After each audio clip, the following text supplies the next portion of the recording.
Good morning. During the 10 years between 2008 and 2018 makes it a decade. And I'm finding the actors and actresses who acted at the Old Town Playhouse in Traverse City, Michigan, and giving them a memory in a video for their family members, children, and especially to them, so they can look back standing on their theater stage. And this time is Actress Nichole Case.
pass and we shall be gone forever.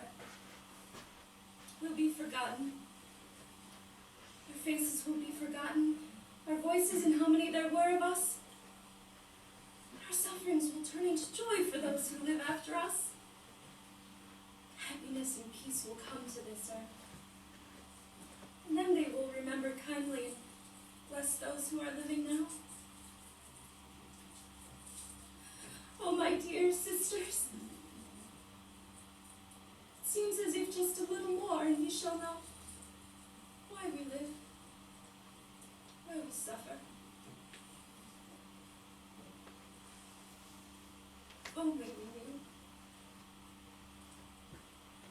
If only we knew. Thank you, sir. That's all I wanted. You made me very happy. God bless you, sir. What is Neil Simon's The Good Doctor all about? Well, it's an adaptation and alliteration, I would say, of some of the short stories of Chekhov.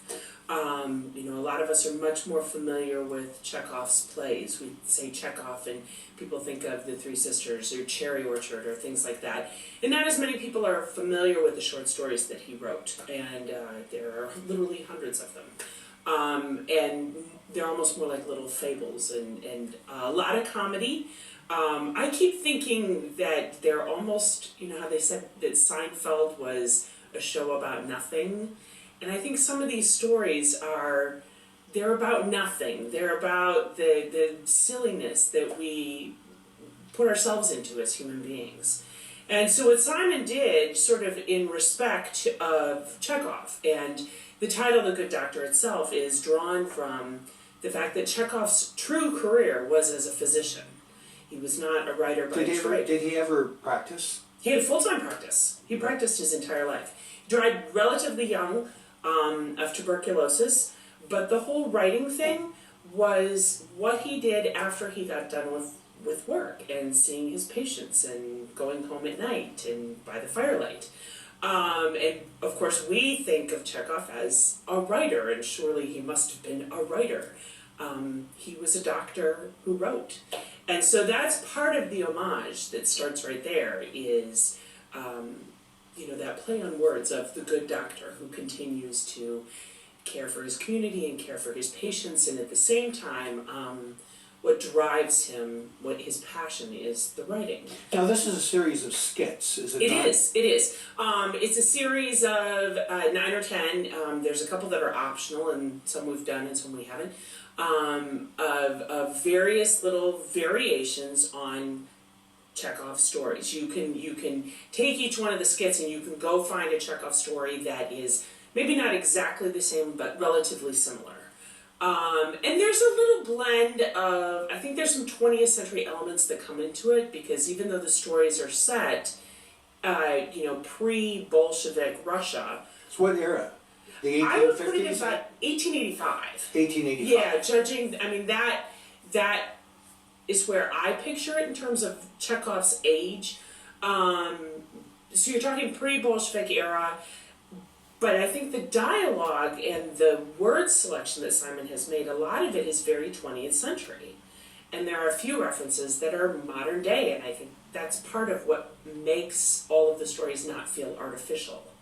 The backstory, when Neil Simon was inspired to write this, it was right after his first wife passed away. Yes. And this was kind of a therapeutic endeavor on his part. And this is actually the show that he met Marsha Mason on. Right. So, I'm sure that plays a little bit.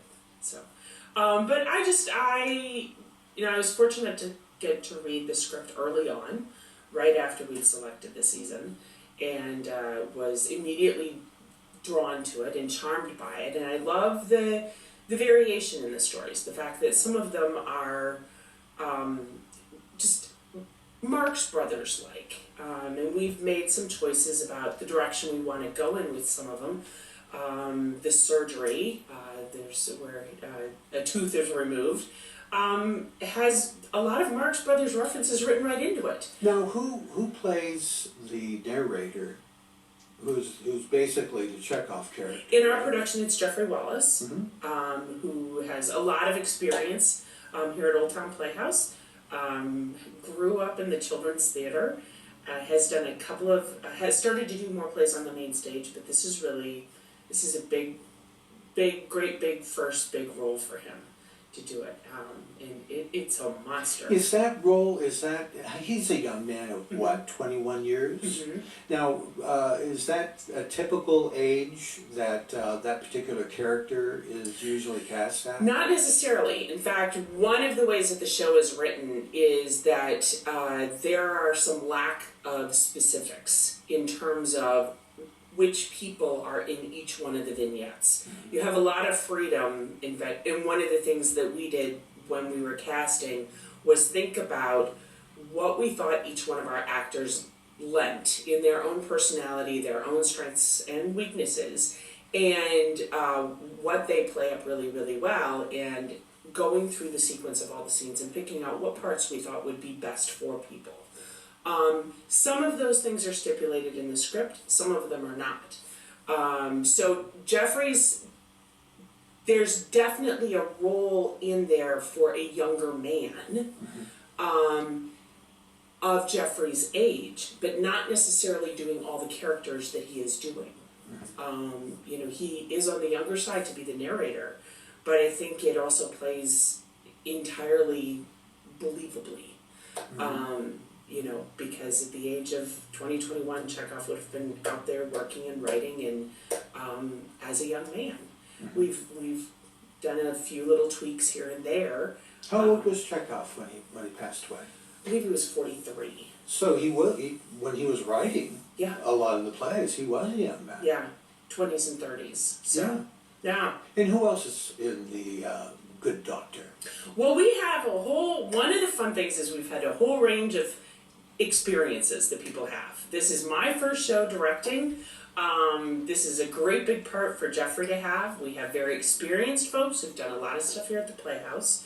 Our two gentlemen who are in the production with Jeffrey are Al Lean and Mike Kearney, who have done all different kinds of comic roles, serious roles. They've been directors, assistant directors, built scenery, you name it. Our two ladies who are in the production, Nichole Case, has done a number of shows here.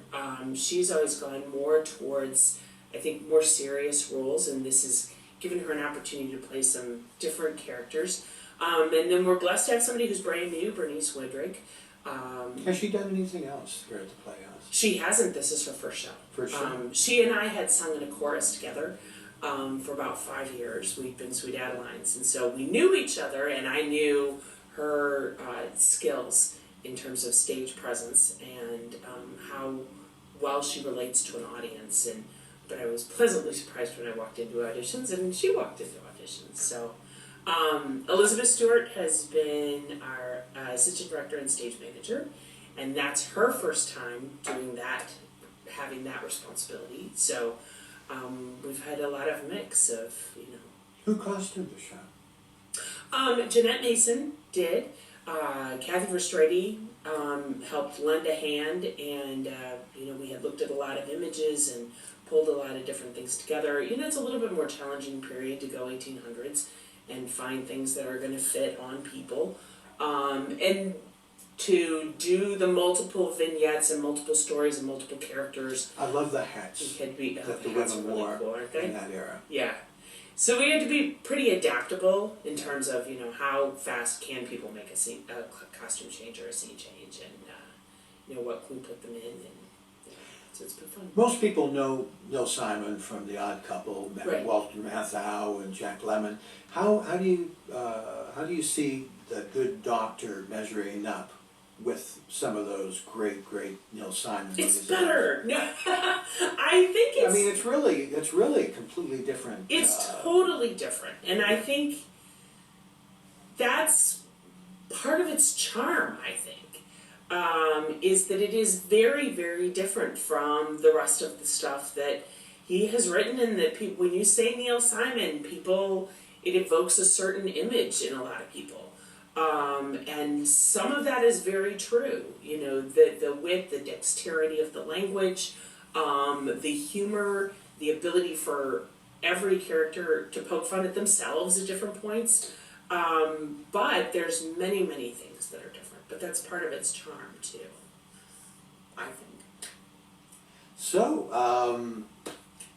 opening nights tonight. Opening night is tonight. How did your preview go? It went really well. It went really well. I mean, it's my first time as director. I don't know. It was just fine. They did a great job. You know, it's never perfect, but that's the blessing and curse of live performance. You know, Expect the unexpected. you gotta love a Dill Simon play. Oh yeah. I mean, there's a lot of people that hate him because they just Yeah. feel like he hasn't done any serious work and stuff. But boy, I mean, he's the most successful playwright. He American is, playwright. and I think, you know, there are a couple of scenes in this show, you saw one of them last night, the song, that are very serious. You know, this is an unusual play because there was music written to go with it. When it was originally presented, there was actually a chamber, sort of klezmer ensemble, that played a concert beforehand, and so that music was recorded, and that's what you use as your music during the show. But one of the most touching points is this wonderful evocative song that is two older people who are alone in life. And the song, you know, is there time enough to fall in love before your life ends? And it's you think Neil Simon, not Neil Simon at all. Kind, gentle looking person who's seen his share of life. A kind, gentle looking person, and he's never with a wife.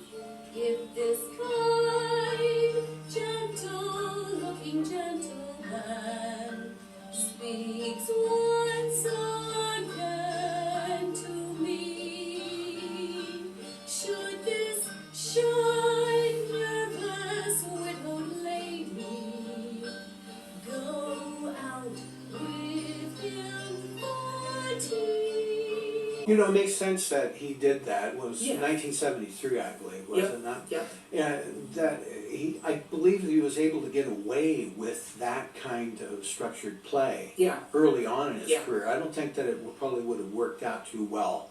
No, once everybody got used later to. That's on. true. That's true. Yeah, and there's a serious-ish scene in the second act too, the audition, which part of it is comic. It's sort of a ding-dong girl from the country who comes in and who really wants to audition for this director, and it's very silly. But then at the end, she reads a selection from Three Sisters, and it's serious, and it She plays gives, all three. Yes, that's part of the storyline. The waiting list. If they put me on the end of that list again, I'll have to wait another 6 months, and then by then I'll be 23, and it'll be too late to be 22. I really feel like much better. I think my fever's down to 101 now. I can see you have your heart set on being an actress. My heart, my soul, my very breath, the bones in my body, the blood in my veins. Yes, that's enough of your medical history. But it gives the actress playing that part a chance to really, you know, you've got 45 seconds to really hook them dramatically. You know, and that I think is part of what the actors have enjoyed and can enjoy in this show, is that they get to be all these different personas. You don't have to be one character and research and get into it and get into their head and how do they act. You have to figure out how to be that for this kernel of time and this one little story, and then A play like this really, for people that want to go and just forget about all the miserable details of their life, Yeah. this type of structure is really fantastic. I mean, there's Yeah. a lot of storylines and a lot of different dialogue. if you don't like this one, don't worry about it, because in 10 minutes it will be over and there'll be another one. It's like So, watching 10 sitcoms all Yes. in 2 hours. It's true. Right. It's a true story. Carly, it's very nice talking with you about Wayne. The Good Doctor. Thank you very much. Thank you. Thank you.